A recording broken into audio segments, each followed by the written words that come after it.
In this video, I'm going to show you how you can copy and paste a message on WhatsApp. If you find this video helpful, please like and subscribe to this channel.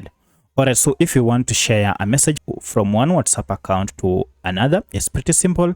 Just go ahead and find the message that you wish to copy. For my case, I want to copy and paste this message everywhere. So if you don't want to forward this, the best way to share this message is to go ahead and copy it by just long pressing on it like this, and then using these three dots on top here, go ahead and tap on it and click on copy. Now once you have tapped on copy, go ahead and find the contact you wish to paste the message. And for my case, I wish to paste that message on our WhatsApp group, and this is the group I wish to share the message.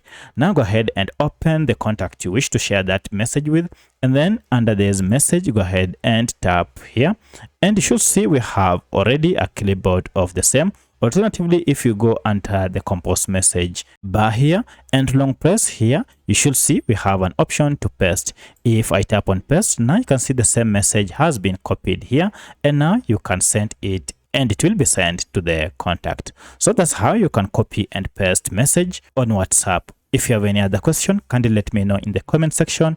Otherwise, thanks for watching, and let's meet in the next video.